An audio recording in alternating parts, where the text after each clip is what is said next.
Well, Bill Ferris, congratulations on your new book, The South in Color, a visual journal.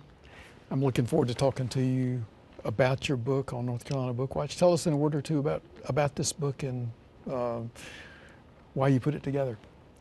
Well, it's a first for me to do a book of photography, and especially color photography. It is a very personal book. It starts with my family, my parents and siblings on the farm where I grew up and the families who lived there. And then it moves out from childhood, from the 50s through the 60s and 70s, the development of civil rights, of Vietnam, all of the changes that shaped the South, shaped me, and these photographs in different ways reflect those changes. Is this a book that looks back in time, or is it a book that is designed to tell us what the South is like today? I think it's both. I mean, these are pictures that were taken years ago, but they live in very animated ways today. And as Faulkner once remarked, in the South, the past is never dead, it's not even past, and these photographs are part of that. You grew up in Mississippi.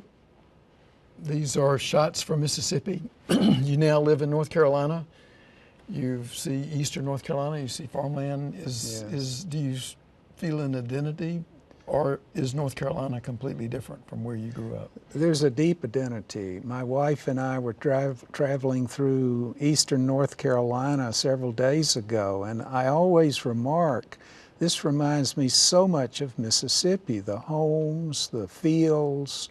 There's a quality of life here that is very, very close to what I knew growing up in Mississippi. I want to talk more about the book, but just to give folks a preview of what we'll be talking about on Bookwatch, let's talk about a couple of the images. One is this wonderful image of Roseville Church and the congregation there. Tell us about it. Well, that congregation in many ways is an extended family for me.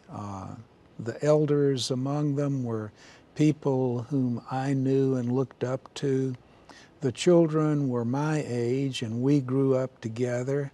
And I still see a number of those children who live either on the farm or in the community. So that picture is a reflection of who I am as a folklorist and a person. How did the church influence and direct your life into collecting folklore all over the South, not just at that church?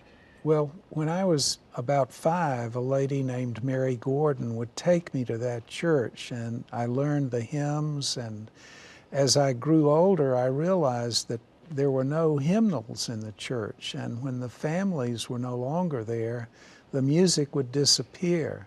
So I began to record and photograph its worlds, and that really led me to... That's your life. That's been my life.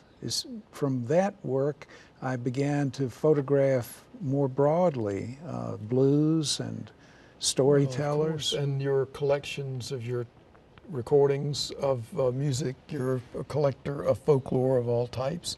So you can say this is where it got started.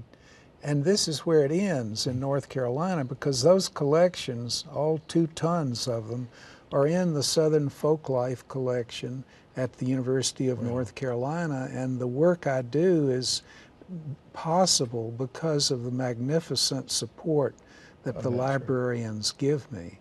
Well, Bill Ferris, thank you, and I'm looking forward to talking to you about this book on North Carolina Bookwatch. Thank you, DG.